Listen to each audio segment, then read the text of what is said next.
Berbagai tips berkomunikasi dengan anak. Berkomunikasi dengan anak adalah hal yang berpengaruh dalam proses tumbuh kembang anak. Sebagai orang tua, terkadang kita menyepelekan bagaimana cara berkomunikasi yang baik dengan anak. Dalam banyak kata atau kalimat yang kita gunakan untuk berkomunikasi dengan anak, ada 5 poin yang harus kita hindari. Poin pertama adalah jangan. Ketika kita menggunakan kata jangan, tak jarang anak tidak mengikuti instruksi tersebut karena timbul kesalahpahaman dalam stimulus yang ditangkap oleh otak anak. Contoh, saat saya berkata, "Bunda-bunda, jangan pikirkan pekerjaan rumah yang menumpuk ya."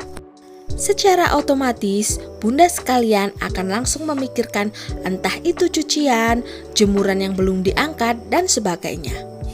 Itu semua karena otak akan langsung menangkap stimulus yang didapat dari indera pendengaran kita.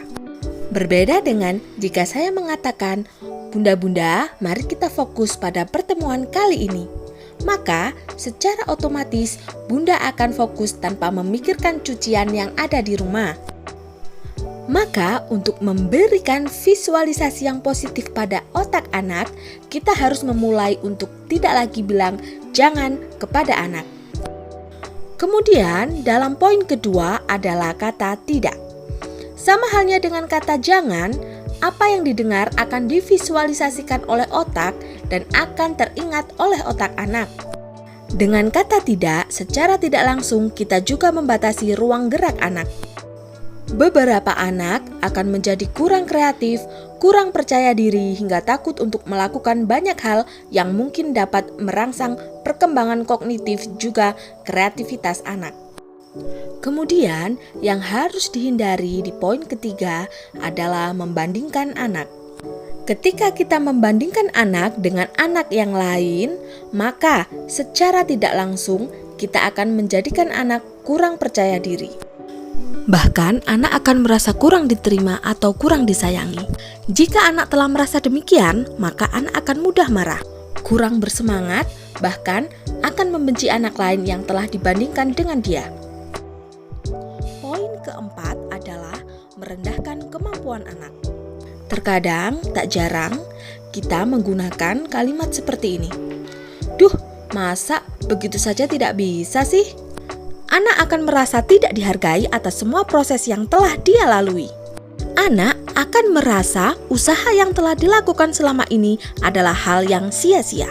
Dan jika hal ini sering kita lakukan atau kita ulang-ulang, maka akan berpengaruh terhadap cara pandang anak terhadap kemampuan dirinya sendiri. Sudah pasti anak akan menjadi tidak percaya diri. Dalam poin kelima yang tak kalah pentingnya adalah penerimaan yang bersyarat. Di antara kita mungkin ada yang sering menerapkan penerimaan yang bersyarat ini.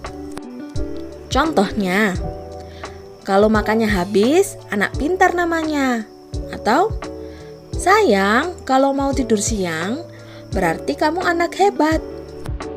Padahal ukuran pintar, hebat, cantik, ganteng, dan sebagainya tidak diukur hanya dengan apa yang dilakukan sekali saja.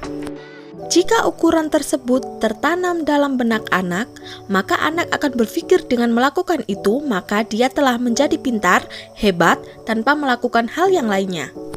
Dalam keseharian kita, mungkin kita tidak dapat menghindari poin-poin tersebut setiap saat. Namun, kita bisa berupaya untuk mengurangi penggunaannya. Jadi orang tua tidaklah mudah, namun akan merasa lebih mudah jika kita bisa membaur dengan dunia anak. Kasih sayang kita adalah dunia mereka.